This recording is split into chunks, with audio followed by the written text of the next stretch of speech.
Testing 1 2 3. Testing 1 2 3. Let's see if everything is working well.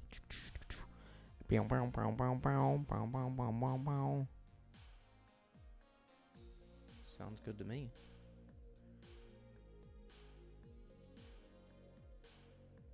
Oh, well, I should probably be talking. Yeah, so that way I can kind of get a feel for the volume. That would make sense if I just talk at a consistent volume.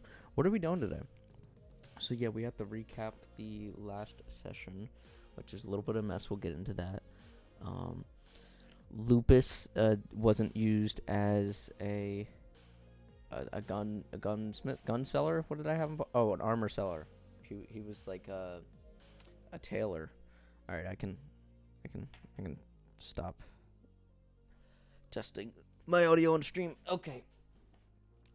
What was I doing again? Oh, I don't know if that's me as the one viewer, if we have a lurker among us. Regardless, hello. So yeah, we are recapping our Warpshell session. It was a little bit of a long one. It was a little messy. Not my best work. Wish I could go back and redo it, but can't. But hopefully we can improve upon the rest of the session, because we actually didn't get to use everything. They got up to about the shopping part. They didn't meet. They didn't go to a bar or stake out the deal for the refugees or go to Marantha. They know of Marantha.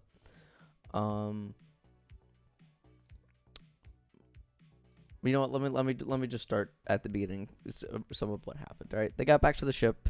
They talk for a bit. Incarnate's better now, although he's not a player anymore. We don't have him in the game, so he's kind of just an NPC. So I don't really know exactly what to do with his character. I had plans for it, and I don't know if I should just continue with those plans, even though he's not here, or if I should just ditch it, because if it's not important to the players at the table, then why even focus on it? He's good. Rat Boy was injured last session. He's been recovered now. They dropped them all back off at the city of Gatus, and they wanted to issue a trade. Their death vehicle, the Cyclops, for the bike that they actually stole the first session that they were on this planet. So they went to go do that, and then this, the time stop. That's when I triggered this time stop. It launched like a dart, straight out of the sky, and it implanted in the ground, out of sight. They couldn't see it. It was 200 feet away.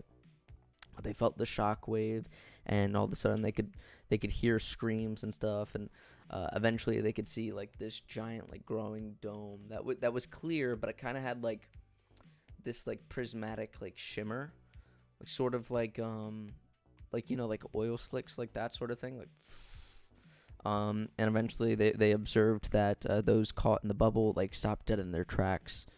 They appeared frozen in time, and there was a little bit of a counter. It's okay, they have the bike, but their bike doesn't have nitro on it, so they need to come up with creative ways to make their bike better, make it faster. And they would up ramps and stuff, and they tried looking for shortcuts, and eventually they got to the ship, but they were just a little bit short, so they said as a last-ditch effort they just want to throw themselves onto it. I made them roll a dex throw. I think they failed it. Well, they would have had to fail it. Yeah, they failed it. So part of them got caught in the time stop. I was thinking about oh, okay, I could just kill him here, but that's not fun. It's it was a 3-second encounter. It's not. I did time them for the rounds this time to really rev it up. I was okay, you guys have a minute to decide. Tell me what you want to do. I gave it to a minute each. They shared the same minute. And then, after every round, I decreased it by 15 seconds. It was crazy. I gave them a little bit of leeway because, I kind of just, sort of thought about doing it on the spot. But that was fun. They enjoyed that. And then I had them roll a 1d4 to see which of their limbs got caught in the time stop and would from then on, be, frozen, completely. They wouldn't be able to move it at all. Um, so yeah, they actually both lost the same leg. They both rolled a 4. So they lost their right legs, both of their right legs. And see, the next part was a little bit weird. I didn't know how to handle it from that point. To be fair, let me add some context to the session. I had like this voice like simulator thing that I do in FL Studio, where I basically just put like effects on like specific channels, and then I run my mic for the channels, and then I like control click each one when I want to use that character's voice. I think I showed you a little bit last live stream. Oh wait, no, that live stream, that's another thing I gotta talk about. Should have put that on the list. But anyway, yeah, the beginning of that session, it wasn't working, or it was working, but like through Discord, like the sound was like really crackly, so wasn't very fun. I kind of put me in a bad mood, and I think it kind of really threw me off for a lot of the session. But I continued on anyway. But I got to this point in the session, and I was like, why are they going to the pit stop again? Like, why are they going here? Why are they going here? And this is like one of the core problems that, I'm gonna add to the today's agenda. One of the problems I have with the Warpshell. I like the Warpshell. I do, but it is at the end of the day claimed as a one-shot haven. Well, I'm not using it as a one-shot. I'm using it as a campaign. And traditionally in the Warpshell, it's like, oh, Serenity controls where you go. Why did they go to the pit stop?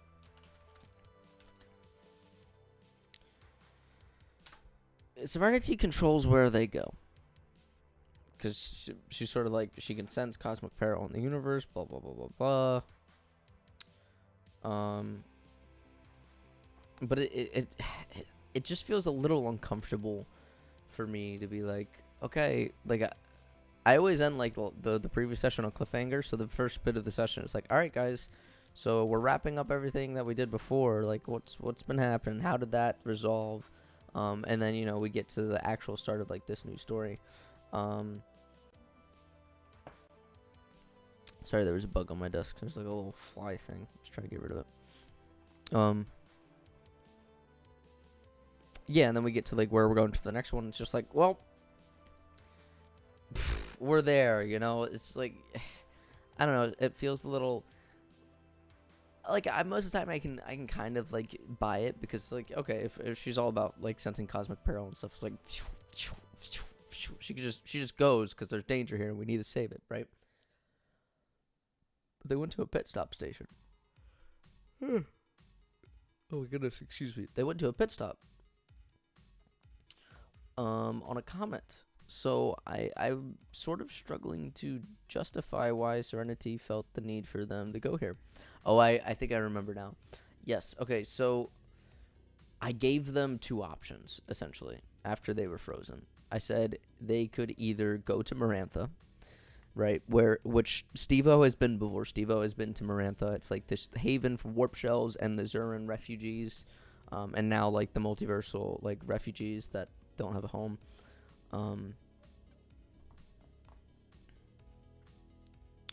Yeah, it's a safe haven for them. So he saw it in his little like prologue session that I ran for him. So I said they can either go there or they could try to find a healer. And Turbo Clutch is like, let me talk to Serenity, because they can communicate telepathically since they spent so much time together. Also, Steve-O did manage to pick up a couple of what they were saying telepathically, because he is a warp shell in disguise. So I let him roll for that, and he got a 19. That was pretty fucking good. So that's definitely something that I'm gonna move through in the future.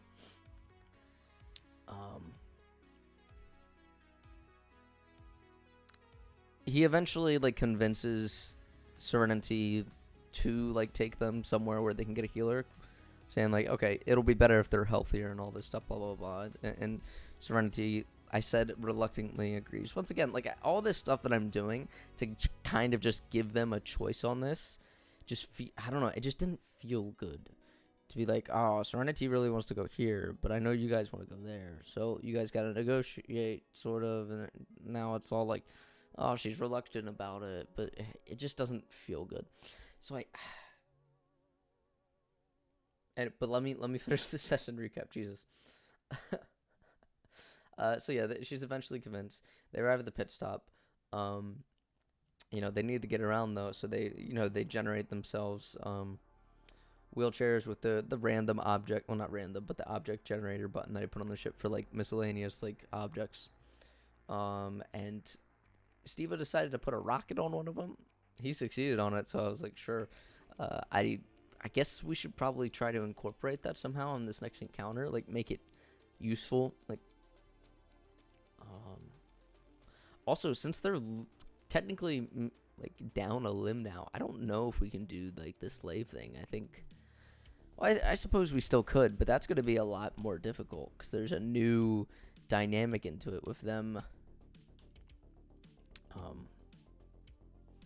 Well, you know, being crippled essentially. But they eventually get to the pit stop. Yeah, they Turbo Clutch tips the guy, and they're very. Dave actually has a problem with this. He confronts Turbo Clutch about this. It's like, this is no. Why are you tipping like this random guy? Like, we're not even getting paid. And they kind of have this feud where Turbo Clutch is like, hey bro, I don't get paid. Why do you? And there's a little bit of a banter. I don't think Dave like really listened at this moment. But there's a little bit of banter where Turbo Clutch is like, you guys need to get out of your system that like, get the idea out of your system that I am your boss, because I'm in the same position you guys are. Literally the same thing. I was pulled out of my universe as well. I'm just choosing to stay here because I believe in the cause. Okay, the big man is the thing that we're in.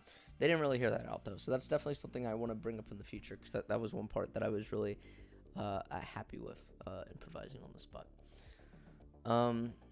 I make note to mention here that Serenity does not look like a warp shell once they step out of the ship. It's cloaked to look like a chunker.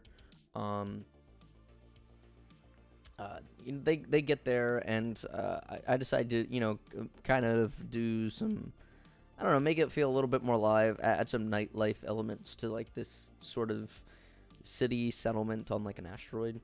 And I say, Steve-O has this drink that he loves called G Fuel, which is essentially like gasoline, since he's a warp shell. So I flavored this new one called Prime. That's pretty much all there is. After this, you know, they get to talk about money, and Dave tries to go to an ATM, you know, like a galactic ATM, blah blah blah. And I kind of, once again, there's so much of this that I hadn't planned out, so I'm just improvising on the spot. And I'm like, oh yeah, so it doesn't recognize your Earth money, which is weird. But it glitches out because I ended up rolling in his favor, and it gave him 900 credits, which is the most anybody has in the party, more than Turbo Clutch. So they end up going shopping, and they buy a shit ton of stuff, which I didn't write down, but you know what? I can write it down now, because I know if I look at that chart, I will remember. So they got a dragon orb. I believe they got 50 arc arrows. Oh, by the way, here's one thing that I didn't like about last session. Since you got the 900 credits, I felt like I needed to change the prices in the shop, otherwise you'd be able to buy everything. And it felt a little dirty doing that. It felt dirty. It felt bad, because technically, like, this is the price that I laid out, and like now all of a sudden it's changed because they have more money. Like, it felt weird. But I was doing it for balance reasons rather than like in-game world reasons. That's why it felt weird. So, and then two, like, I was just making up prices on the spot. I was like, yeah, this would be more than this. And then it was like, oh well, if I made the consumable item this, then the gun has to be more expensive because it lasts longer. But then there was like another item, and it was just like, oh, but this item's really powerful, even though it's a consumable, so it would be reasonably priced pretty close to the gun. It was just, It was just really annoying to do on time. I didn't like that. So any notes for the future? Like I got to do more research into like working with that. But I think one note that I wanted to make. Yeah, that's what I'm talking about right here. No. Is instead of just raising the price, I don't want to balance it. If he got 900 credits because of a stupid roll of the dice, which by the way, it was an improvised roll. So if anything, I need to make a treasure table for money. That's what I need to do. Make a treasure slash money table.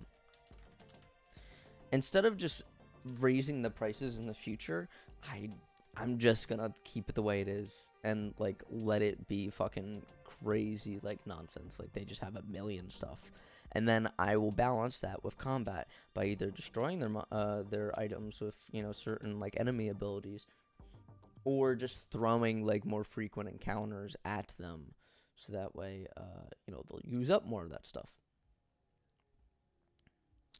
So balance items with combat instead of changing price. Balance excess of items with combat instead of changing price. Yes. Make a treasure slash money table. Okay. Yes, they got this. I believe they got the shrink ray. They bought a lot of stuff. I think they got illusory self and the ID mask. Illusory self, ID mask. Which, by the way, I threw the ID mask in for Stevo. Well, no, as a nod to Stevo. Stevo didn't remember that he is actually wearing an ID mask, so he said nothing during this moment. Either that, or he was purposely acting like he didn't know what it was, but he didn't say anything to it, which is the weird part. So I don't know. I'll have to talk to him about that another time. Ooh, okay, so one thing I was definitely very proud of. Let me make sure. They didn't get bow seeking.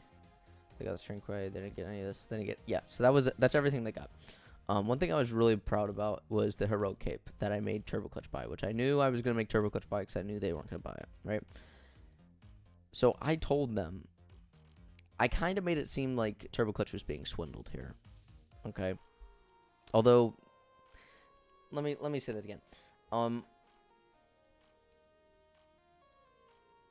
I roleplayed it the way I thought it realistically would be. So there's this, it is an exotic item. It's one of a kind. You know, it belonged to some hero in some galaxy. The seller didn't really understand the language there, but they were going through some hard times. So they were willing to buy it off of them. And, you know, they had it. It is visibly magical. You can tell it is magical. And I had them roll to discover it is magical, right? But I didn't think it was reasonable that the seller would actually know what it does, considering where it came from and that it's one of a kind. Everything else here is like reproduced. It is produced a lot. So because this was unique, I didn't have her explain it to him. It's like, hey, I don't know what it does. I know it was like belonged to a pretty cool hero, and the town like appreciated it a lot. So it must be pretty powerful somehow if it belonged to like a great hero.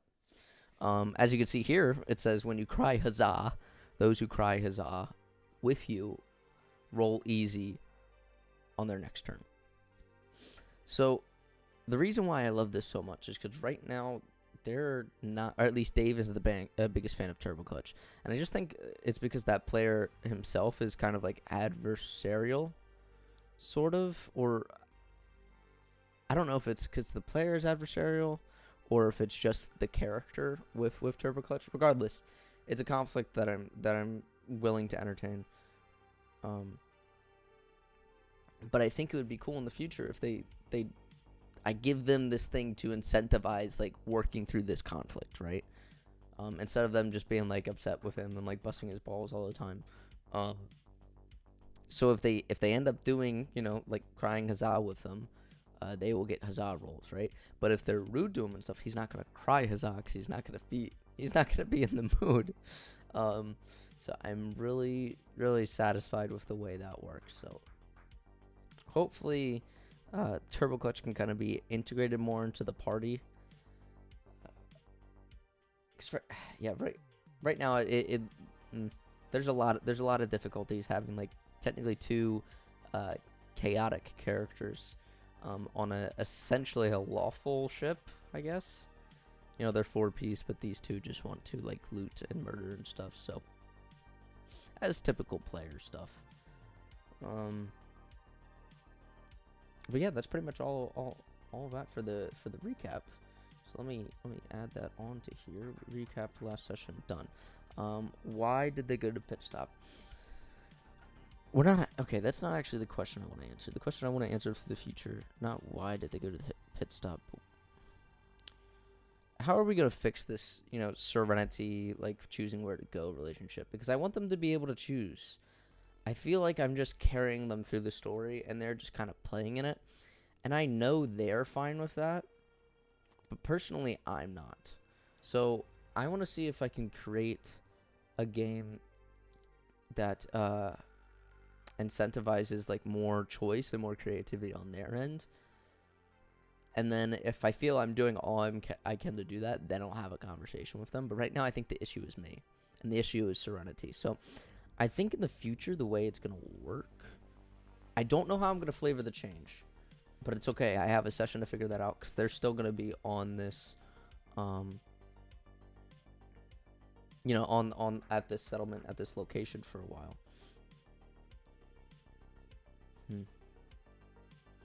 But I think the way I'm going to do it from now on is there is a map that essentially is like Serenity's brain of the ship. It's sort of her brain. And it kind of looks all like wiggly and squiggly like a brain and stuff. But there's like nodes. There's like nodes, like electrodes, like nerve endings sort of. But these represent locations within the universe, the multiverse. And there'll be certain like light up parts, because yeah, so like some will sense like danger or like whatever they're looking for in that moment, and it'll give them a bunch of options, and then they can choose that option. The only problem with that I'm realizing now is like, well, I can't. Maybe it's just not realistic, because I said this was going to be a short campaign. Yeah, I said this was going to be a short campaign. And considering my goals of, like, you know, providing closure for the last campaign while also, like, allowing it to be open to be revisited, I think this has to be a little bit more railroad campaign than I'm thinking about it. Because I can't do a sandbox. I realistically can't do a sandbox. Sure, I could reskin, like, whatever I prepped, like, every session, but it just doesn't feel right. So I still just don't like this relationship we have right now with Serenity, because it does feel very antagonistic. Not necessarily antagonistic, but I can just tell that they don't really like the ship. They don't like Turbo Clutch. And they're just there for, you know, personal gain. Which I guess is their character and stuff, but I would like... I can't control their characters, though. I can't tell if what I'm feeling is, like, reasonable or not. Okay, I guess we'll just move on for now. And just plan the rest of this session. Let me actually change this, though, before we move on. The wording on this. Serenity...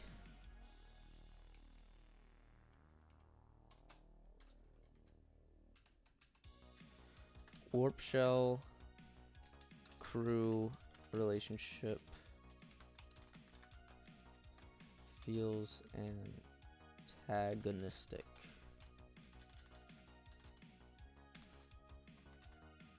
Okay. Yeah, let's just plan the rest of this session. I don't know how to format this, though. Do I make a new, like, thing over here? Or do I just add this on to what's already existing? Maybe, you know what, this is what subpages are for. Make subpage Lupus. Okay, so we are repurposing Lupus from an armorer to a healer. Because I was like, oh, yeah, they asked the guy, the valet at the ship depot, where if they knew any healers, and I only had a couple NPCs planned. I didn't have any healers planned. So I was just like, yeah, Lupus could be it, and then Sharon can have like both of the loot tables, and that worked out fine. But what is Lupus is a wolf man. I've established that werewolf is an offensive term for him, but so actually, yeah, I've called him Wolfman is also an offensive term. I've called him a lichen. I've just called him a lichen. Where is Lupus? What does he do? I think what would help more to give me context to answer this question is ask myself, how do I intend on healing these guys? I could do two things. I could just magic-y sci-fi stuff, heals real good. I could do that. That's fine. But what's really coming to me is they can't be healed, but they can